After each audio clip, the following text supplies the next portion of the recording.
सबसे पहले हम बता रहे हैं समीज का नाप लेना कैसे सीखें। सबसे पहले ज़रूरी है कपड़े की सिलाई करने के लिए नाप लेना ज़रूरी है। तो इसमें हम लेंगे सबसे पहले नाप गले का, इसके बाद है कंधे का नाप, इसके बाद आर्म होल का। तो ये हो गया हमारा आर्म होल। और यहाँ से यहाँ तक का आस्तीन का नाप ज़रूरी है।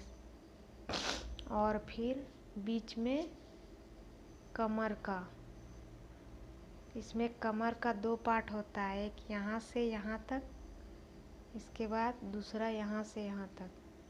तो सबसे पहले नाप लेंगे हम गले का। गले का नाप हम लेंगे यहाँ से जहाँ तक है गले का नाप। जैसे ये हो गया यहाँ से यहाँ तक का नाप, जितना हम नाप लेंगे कितना इंच है यहाँ से यहाँ तक का नाप। तो ये हो जाएगा हमारा गले का लंबाई। तो इस प्रकार हम नाप लेने का तरीका सीख सकते हैं। तो सबसे पहले आस्तीन का नाप लेना सीखेंगे। जैसे यहाँ से लेकर के नाप लेंगे यहाँ तक। तो यहाँ तक हम नाप लेंगे तो आस्तीन का नाप जितना भी होगा उसका हम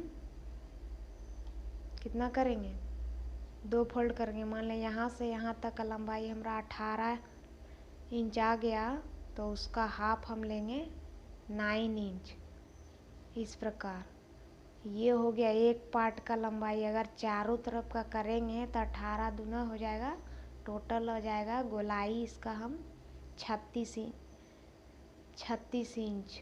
तो इस प्रकार हम 36 का चौथा भाग लेंगे तो कितना 9 इंच आ जाएगा। तो इस प्रकार हम समीज का आस्तीन का नाप लेंगे। यहाँ से आस्तीन का नाप हो गया। इसके बाद बीच में कमर का नाप लेंगे, यहाँ से कमर का नाप।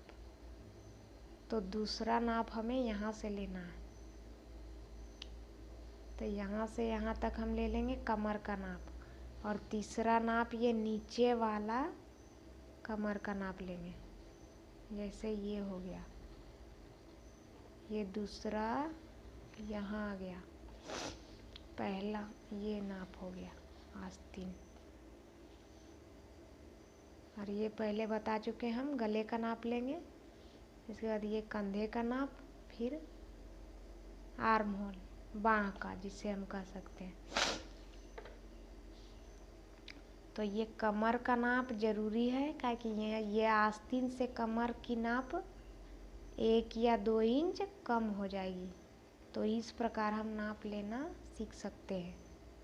और नीचे कमर का नाप लेंगे और ये हो गया। इसके बाद हम समीज का पूरी लंबाई लेंगे। समीज का पूरी लंबाई हो गया यहाँ से लेकर के यहाँ तक। तो ये लंबाई सबसे पहले ज़रूरी है।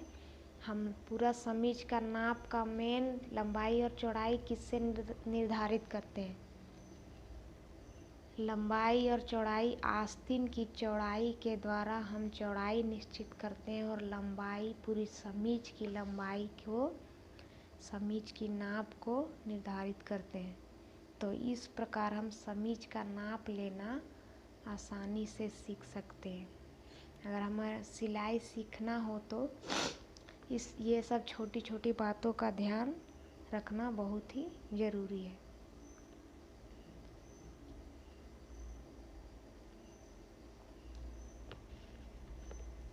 इस प्रकार हम दूसरे चीज़ों का भी नाप ले सकते हैं। समीज से हम शुरुआत कर सकते हैं नाप लेने का तरीका सीखना। इसके बाद हम और चीज़ों का नाप इसी प्रकार ले सकते हैं।